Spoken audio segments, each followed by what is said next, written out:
आप देखें, हर किसी का निशाना अगर इसमें है तो नेशनल कॉन्फ्रेंस है। जम्मू कश्मीर के साथ जो हुआ वो बीजेपी की बदौलत। अगर हमारा 370 गया, करने वाले मरकज की हुकूमत। अगर हमारा झंडा गया, करने वाले ये। अगर हमारी पहचान, शनाख्त, वकार, सारा कुछ तहस नहस हुआ, करने वाला दिल्ली। लेकिन निशाना इन लोगों का नेशनल कॉन्फ्रेंस। नफरत फैलाने वाले बीजेपी, मुसलमानों को जो है नीचा दिखाने वाले बीजेपी, मुसलमानों के खिलाफ बाकी मुल्क में जहर फैलाने वाले बीजेपी। लेकिन इनका निशाना इनकी तकरीरों में कभी भी आप इनको बीजेपी को निशाना बनाते हुए नहीं पाओगे। अगर निशाना बनाते हैं तो नेशनल कॉन्फ्रेंस को। इनसे पूछना पड़ेगा आखिर क्यों, क्या मजबूरी है, किस किस किस किस एहसान को चुकाने के लिए जो है आप लोग बीजेपी का साथ दे रहे हो। और बीजेपी का साथ इनका पहले से ही है। जो आज मुझे कहते हैं कि मैं सच नहीं बोल रहा हूं, वो जरा कम से कम ये बताएं 2018 में बीजेपी ने किसको चीफ मिनिस्टर यहां बनाने की कोशिश की। जब हम लोग उस वक्त हालात ऐसे थे कि नेशनल कॉन्फ्रेंस को अल्ताफ बुखारी साहब मिलने आए पीडीपी के तरफ से। उन्होंने मदद मांगी, कहा कि हम मरकज की साजिशों को रोकना चाहते हैं, आप अगर कांग्रेस के साथ मिलके हमारी मदद करोगे तो यहां हम हुकूमत बनाएंगे। नेशनल कॉन्फ्रेंस ने बिना शर्त, जिस तरह हमने 2016 में किया, 2016 में भी, 2015 में जब मुफ्ती साहब, अल्लाह मगफिरत करे उन्हें, जब उनकी बातचीत बीजेपी से चल रही थी, वो नेशनल कॉन्फ्रेंस है जिसने उस वक्त मुफ्ती साहब से कहा कि मुफ्ती साहब हम आपकी मदद करेंगे और बिना किसी शर्त, हमें कोई मिनिस्ट्री नहीं चाहिए, हमें कोई चेयरमैन नहीं चाहिए, हमें कोई राज्यसभा नहीं चाहिए, हमें कोई एमएलसी नहीं चाहिए। हमारी एक ही गुजारिश होगी कि मेहरबानी करके इन बीजेपी वालों को आप मत लाएं, क्योंकि इससे सिर्फ तबाही और बर्बादी होगी और कुछ नहीं होगा। लेकिन उन्होंने हमारी बात नहीं मानी। 15 में उन्होंने पीडीपी ने बीजेपी के साथ हाथ मिलाया, जो हुआ सो हुआ। 16 में बिल्कुल यही हुआ। फिर 18 में जब अल्ताफ बुखारी साहब को चीफ मिनिस्टर बनाने के लिए नेशनल कॉन्फ्रेंस ने उस वक्त पीडीपी की मदद की, उस वक्त जो मेरे आज मुखालिफ उम्मीदवार मैदान में उतरा हुआ है, जो सबको मेरे खिलाफ करने की कोशिश कर रहा है, उसकी मदद करने के लिए कौन निकला? उनको चिट्ठी देने के लिए कौन आया? उनको वजीर आला यहां बनाने के लिए किसने जो है गवर्नर साहब को चिट्ठी लिखी? यही बीजेपी वाले, यही नागपुर वाले। क्या वो इनकार कर सकता है कि बीजेपी का चीफ मिनिस्टरियल कैंडिडेट 2018 में यही सजाद लोन साहब थे? आज भी यही बीजेपी वाले जो है इसकी मदद करने के लिए निकले हुए हैं। रविंद्र रायना साहब यहां आते हैं, उनका कोई उम्मीदवार तो है नहीं मैदान में। वो आते हैं तो किस लिए आते हैं?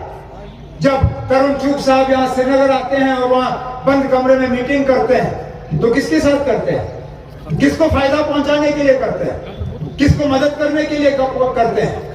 जब मरकज का खजाना खुलता है तो किसके लिए खुलता है? आखिरकार इन सवालों का इनको जवाब देना होगा। जिस तंजीम ने इस मुल्क में नफरत और जहर मुसलमानों के खिलाफ फैलाने में कोई कसर बाकी नहीं रखी, उस तंजीम से ये लोग जो है अपने आप को अलग क्यों नहीं करते? क्यों नहीं ऐलान करता है कि अगर वो पार्लियामेंट का इलेक्शन जीत के जाएगा तो वो कभी भी बीजेपी की वहां पार्लियामेंट में मदद नहीं करेगा? क्यों? क्योंकि वो कर ही नहीं सकता। ये नेशनल कॉन्फ्रेंस वाले हैं जो जगह जगह ये कहते हैं कि इंशाल्लाह हम अगर जीत के यहां से गए तो हमारा एक एक लफ्ज, एक एक अल्फाज, एक एक वोट इस बीजेपी की नफरत, इस बीजेपी की जहर के खिलाफ होगा। हम अपनी शनाख्त के लिए लड़ेंगे, हम अपनी पहचान के लिए लड़ेंगे, अपने वजूद के लिए लड़ेंगे। जो साजिश आज रचाई जा रही है, एक बार फिर हमें इक्तिसादी गुलामी की तरफ जो लिया जा रहा है, हमारी जमीनों को खतरा है, हमारे नौजवानों को रोजगार मिलता नहीं। आज आप सब सरकारी दफ्तर में जाओ तो आपको अपना कोई दिखेगा नहीं। तमाम जो है बाहर से आए हुए अफसर सरकारी दफ्तरों में बैठे हुए हैं। आप ठेका लेने की कोशिश करो, नहीं मिलेगा आपको। यहां तक रेत, जो दरिया में से रेत हम लोग निकालते हैं, उसका भी ठेका यहाँ के लोगों को नहीं मिलता। बाहर से लोग आके ये ठेके ले लेते हैं। हमारे हाईवे पे जो टोल इकट्ठा होता है, गाड़ी हमारी, सड़क हमारा, तेल हमारा, जमीन हमारी, लेकिन टोल पकड़ने वाला बाहर का। बिजली का निजाम देखिए, जो दावा करते हैं कि उन्होंने तूफान किया यहाँ पे, आज 6-6, 8-8 घंटे बिजली का, और बिजली की कीमत, बिजली का फीस, बिजली का बिल अब आसमान में। जहां मेरे दौरे हुकूमत में मुश्किल से 300-400 रुपए महीने बिजली का बिल होता था, आज पिछले दिनों इन्होंने जो मिनिमम बिजली का बिल जो किया है एग्रीमेंट, वो 1650 रुपए का किया हुआ है।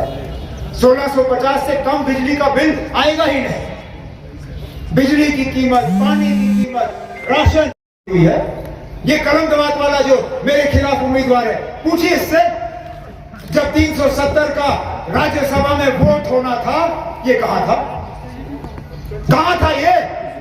क्योंकि उस वक्त बीजेपी के पास अपनी मेजॉरिटी नहीं थी, ये गैर हाजिर रहा। इसने 370 के हटाने के खिलाफ वोट नहीं डाला। इस जो आज पीडीपी का मैंडेट लेके मेरे खिलाफ इलेक्शन में उतरा हुआ है, इसने सीधा सीधा नरेंद्र मोदी जी की मदद करने के लिए राज्यसभा से उसका गैर हाजिर रहा।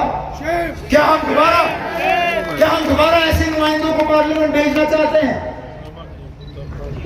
जिन्होंने ड्रामा करके बीजेपी की मदद की, जो आज भी बीजेपी की मदद कर रहे हैं, जो आज भी इस मुल्क में जहर फैला रहे हैं, जो आज भी इस मुल्क में नफरत फैला रहे हैं, चाहे यूनिफॉर्म सिविल कोड के नाम, चाहे सीएए के नाम, चाहे किसी और नाम से। मकसद उनका सिर्फ इतना है कि नफरत फैलाने के अलावा वो और कुछ नहीं करना चाहते। लेकिन इस नफरत का इलाज हमारे पास है, अगर कि हम वो इलाज इस्तेमाल कर रहे हैं। 20 मई को आपने अपने नुमाइंदे का फैसला करना है। मैंने मैंडेट कागज भरने से पहले ही थोड़ा सा अपने काम करने का तरीका जो है आपको दिखाया। 12 घंटे मैंने उस दिन पूरे जिले का दौरा किया, देखने के लिए कि कहां पे कहां ये हम सब जो हैं ये सैलाब से मुतासिर हुए हैं, कहां हम मदद कर सकते हैं, कहां हम लोगों की आवाज बुलंद कर सकते हैं। मेरे खिलाफ जिसने मुझे टूरिस्ट कहा, उसको 4 घंटे लगे ना, फिर नाइट सूट में उसको घसीट के बाहर निकाल के 2 जगह घुमा के ले गए। वो था कहां? वो था कहां? मेरे ऊपर इल्जाम लगाना बहुत आसान है ना। जहां मैंने 12 घंटे दौरा किया, आपने तो 2 घंटे भी नहीं किया। और ये मैंने कब किया? जब मैं आपका नुमाइंदा बना भी नहीं था। इंशाल्लाह पार्लियामेंट का मेंबर बनूंगा। आप लोग एक दिन मेहनत करिए 20 तारीख मई को, उसके बाद इंशाल्लाह अगले 5 साल मैं मेहनत करके आपको दिखाऊंगा।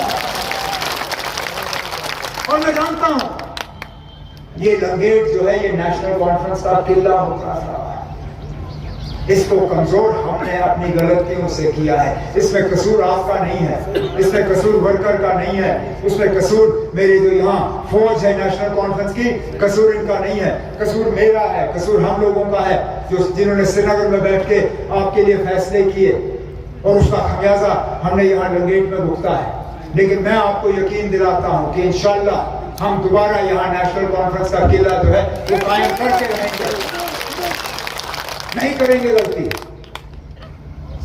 नहीं देंगे धोखा। बस मेरी मोहतबाना आपसे गुजारिश है कि मेहरबानी करके 20 तारीख मई को आप ये हल का बटन देख लीजिए मशीन पे। मेरे जो कांग्रेस के साथी हैं, आपके साथ तरह तरह की बातें होंगी, आपको तरह तरह के जो है झांसे दिए जाएंगे, आपको मुख्तलिफ तरफ से खींचने का काम किया जाएगा। मेहरबानी करके आप देख लीजिए ना, बीजेपी के खिलाफ मैदान में हम लोग उतरे हैं, बीजेपी के साथ लड़ाई हम लोग कर रहे हैं, कंधे से कंधा हमने आप लोगों के साथ मिलाया। किश्तवाड़ मैंने 4 दिन वहां कांग्रेस के उम्मीदवार के लिए कैंपेन किया, जनाब फारूक साहब ने रमन भल्ला साहब के लिए कैंपेन किया। यकीन दिलाते हैं इस मशीन में हाथ का निशान नहीं होगा, लेकिन मिलके हम इस इलाके की तरक्की करेंगे, इस इलाके की नुमाइंदगी करेंगे, इस इलाके को ऊपर उठाएंगे। और ये सेमीफाइनल है, फाइनल भी होगा। फाइनल का भी ब्यूगल बज चुका है।